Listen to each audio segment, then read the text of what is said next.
Okay, so let's just start. Hello and good evening, everyone, and welcome to the first webinar of Brand Scribble. So, today we are going to talk about copywriting and digital marketing. So, let's just start. Am I audible, guys? If I'm not, please just let me know. So, yeah, first thing is that what is the difference between copywriting and content writing? So, first, copywriting always have a call to action because the basic intent of copywriting is to sell a product without being in face of the reader, but suddenly sell a product. While in content writing, we are just trying to know if the reader is interested in our content or not. Second, painting a vivid picture rather than going for random interests. So while copywriting, it's really important to paint a vivid picture in someone's imagination. Imagine that you are writing a story of a movie. Okay, so you will need a lot of details, a lot of nitty gritties while writing that scene to be perfect. Same is the case while copywriting. You have to be perfect. You have to have those vivid images. Only then the reader will be able to connect with you and keep on reading with your content. So in copywriting, the reader approaches us rather than us approaching the reader. So while content writing, we post a content and then we look for readers. While in copywriting, the reader has shown some interest in our brand or in our product, and then we are reaching out to him. The intent of copywriting is to sell, while the intent of content writing is just to share information or an idea on a topic. So, three things that your content must do. So, number one, your content must move your audience. Okay, so your audience should have an emotional reaction to the content that you are writing. Imagine having a content and after reading it thinking, oh shit, why did I read it? You wouldn't like that content. So to avoid it, make sure that the content that you are writing is having an emotional appeal to all the audiences. Earn attention. So the content should have attention and you should be able to earn attention via your content so that only then the person will keep on reading. So nowadays, because we live in the era of distraction, the normal attention span of a person is just 10 to 15 seconds. That's all we have to convey our message to the reader. Third, have a spark. If your content does not have a spark, nobody would like to read it. Even you wouldn't like to have something which is monotonous and something which is, not that good. You wouldn't like to read it. So that's why it's really important that the content have a spark. So guys, I hope I am clear till now. So if I'm clear, can you please comment clear in the chat box?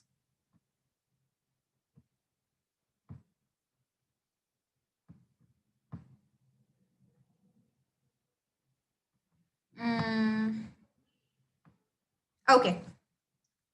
So I hope you are clear till here. Moving on. So what is the key to a great content? So number one, that the content should be real. Nobody likes to have mock-ups, stories or imaginary content because that is something that we can never connect to. A content should be real because then it's easy to understand and connect to.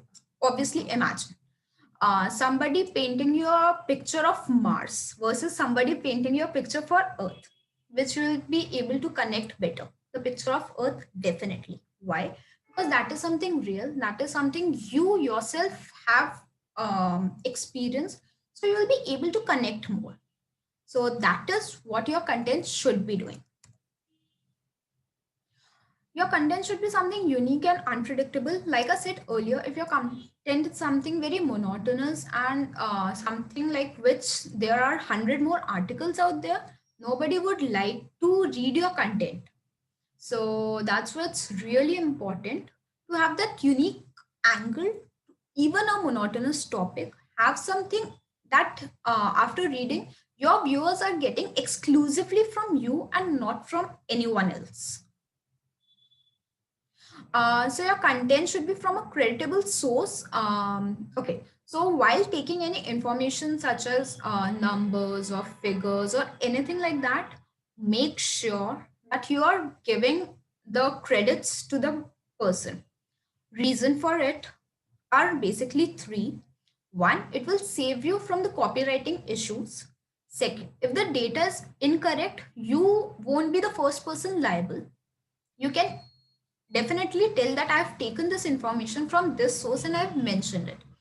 And third, it will create backlinks for your content, and it will give creditability to your content. So that's why it's super important to give credits if you're taking information from some outer source. So the key to good content is that the prospect should be able to tell their own stories based on the picture that you have painted. So the story should, you should not paint a story for them, because then they won't be able to create connect to it. Your aim should be just to tell them vivid details and set up a scenario. Let them place themselves in that scenario. Let them imagine the version of the details that you have taken. Because if you are doing everything from for them, they won't be able to just connect, and they won't, like your content that much. So what is the structure of an effective content? First, headline. Your headline should be magnetic, because that is the first thing your reader will see, and your reader will then decide, do they want to read further or not. So a good way to do that is you can include numbers in your headlines, like top 10 reasons why you should be doing it, or top 5 reasons why you should not be doing it, or stuff like that. Second is pull and hook your audience. So the headline has grabbed their attention. Now your first opening paragraph of the content should be able to spark that curiosity in them, that they want to read further. So you have to pull the audience attention. Otherwise, after reading first few lines, they'll just skip your content and move on. So we don't want that, obviously. So we need to pull and hook the audience, and then we can always just go on. Second, then we have got writing techniques. So there are a lot of writing techniques out there, but personally sharing, one of the most foolproof one is storytelling. Everybody likes to read a story, right? Even if we are reading something and if somebody has made up a nice story around it, we like it. We like to watch movies for leisure rather than documentary, most of us, because it has got a story, it has got a content which is telling you information rather than just being way too informative, and it is also giving us a vivid picture about what is happening, how is it happening. So a good writing technique that you should definitely master is storytelling. Then your content should definitely have a call to action. Okay, so I guess you all must have heard that hit the iron while it's hot. So that is one thing that we are trying to do here. When we have the attention of the reader, we we have this attention, and so let's just convert that attention to something that we are trying to do. So your call to action can be something like, leave a comment or like or share or subscribe, or give a call on this number, or purchase it right away, book a session right away. These are all the call to action that your content must have. Only then the whole content will give you the result that you want. If you don't have a specific call to action, yes, the reader might be loving your content, but there is no way that you will know that. So that's why. Now, coming to the success checklist, these are the points that you should be following to ensure that the content that you are writing and the content that you are sending out there is good, is of good quality, is moving your audience, and is doing something good to your brand. So, number one is write at least 500 words daily. So, while writing a content, we all must at some point feel like we can do it better. We can do it better, but we are not finding the right word for it. That is because once we start writing, the bad words are the one that comes to us first because that is the one that we use normally. So, to avoid that, write 500 words. What it will do is it will cleanse your whole vocabulary.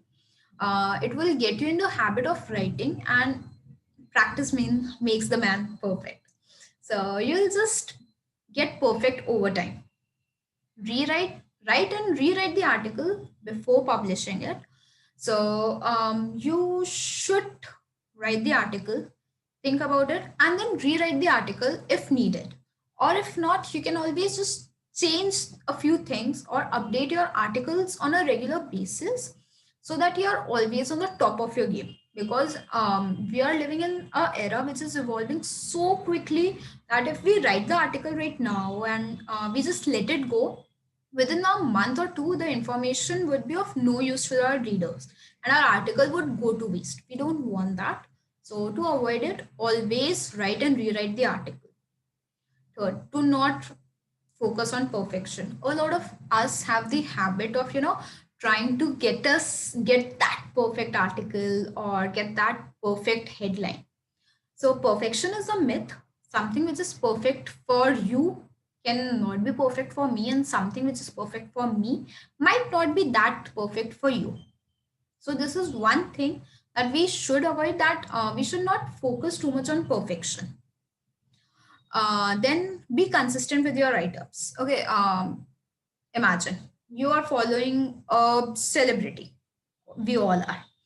So what if they post a picture today and then they disappear for like a year and then reappear again? Obviously, with time, we would like out of sight, out of mind. We'll forget about it. You don't want your readers to forget about you. So that's why have a timeline, fix a day or a date on which you are definitely creating articles and you're consistent with your write-ups. Fourth is give deadlines and commitments to avoid procrastination. We all, at some point, give up to procrastination. There are a lot of things happening around us that we just get into doing rather than focusing on the important stuff. So, a good way to avoid it is that give deadlines or commitments. Like you can announce it on your blog or a page that a new article is coming on this day. So, what that will do is that will create a pressure on you that because you have announced it, you have to get it done.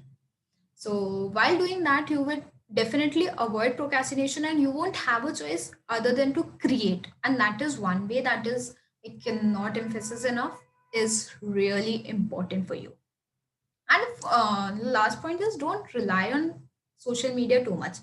Okay, so I know a lot of you must be thinking that, okay, why should I not rely on social media? They are giving me my whole audience, they are giving me a platform. Even I reached you out through social media. But here's the catch. Social media is not used, like you are not using social media is using you. So, what it eventually will do, once that you have gotten a good fan base, once you have gotten a good following on your page or whatever form of media that you have chosen, they might block you one fine day. You won't know. They might deactivate your account citing any reason, and you won't be able to do anything. You using social media too much is like building your house on someone else's land, and you don't know when the owner will take that land away from you. So use social media to reach out to your people, reach out to the customers, to the target audience, but build your own property, like build your own website or your own blog, own the domain, own the hosting, and then work on building your brand. Only then it would be a long lasting brand. So that's all from my side today. If you've got any questions, please do let me know in the chat.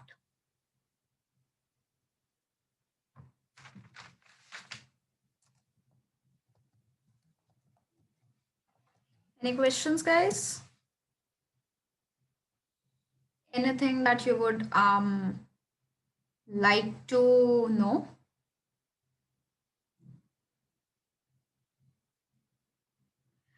Okay, so